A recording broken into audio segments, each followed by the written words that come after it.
Tas baru dibeli? No, ini tas baru dibikin. Bagaimana cara membuatnya? Yuk ikuti tutorialnya.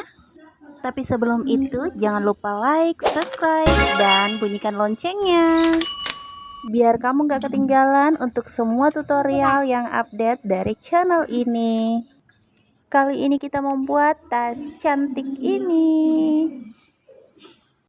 Baik, pertama yang kita lakukan adalah membuat pola tasnya. Jadi di sini saya menggunakan tutup panci ini sebagai alat untuk membuat lingkaran. Saya juga menggunakan kertas veslin atau kalau di sini biasa disebut kain setrika.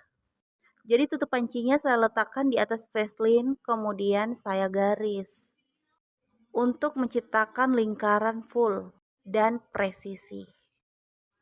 Selanjutnya saya membuat lagi satu lingkaran karena di sini kan kita menggunakan dua lingkaran atau dua bahan. Nah, keduanya itu ada polanya, maksudnya ukurannya harus sama, jadi polanya juga harus sama. Setelah kita membuat lingkaran tadi, kemudian kita gunting keliling lingkaran. Mengguntingnya harus pelan-pelan ya, harus sabar biar tetap kita menggunting pada jalurnya, tetap pada garis. Nah, setelah kita gunting, ini yang kita dapatkan dua lingkaran veslin.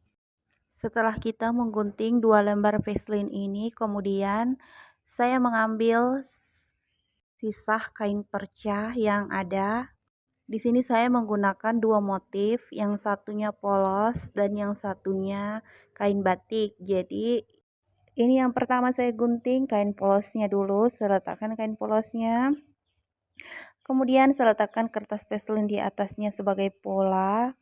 Kemudian saya ambil jarum pentul supaya kainnya nggak geser sana, nggak geser sini. Jadi ini saya pasang dulu pentulnya ya. Kemudian saya menggunting keliling mengikuti pinggiran veslin yang kita gunting tadi.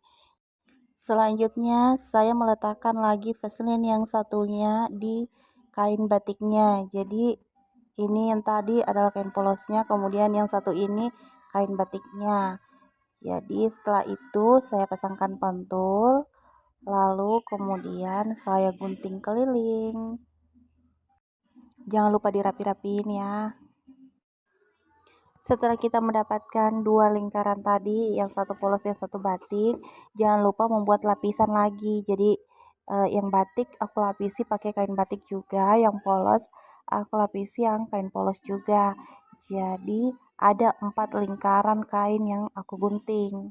Setelah itu aku mulai menjahit kelilingnya, tapi jangan lupa menyisakan sedikit sisinya untuk kita balik nanti kainnya. Nah, setelah kita jahit tadi, kemudian pinggiran-pinggirannya kita gunting-gunting seperti ini.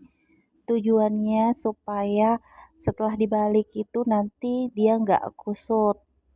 Dalam proses membalik kainnya ini mungkin terlihat nggak rapi, jangan khawatir. Nanti kita bisa rapikan pelan-pelan, kemudian kita setrika lagi. Jadi ini setelah kain polosnya saya balik, kemudian kain batiknya juga ikut saya balik. Nah, pelan-pelan saya gunting-gunting pinggirannya.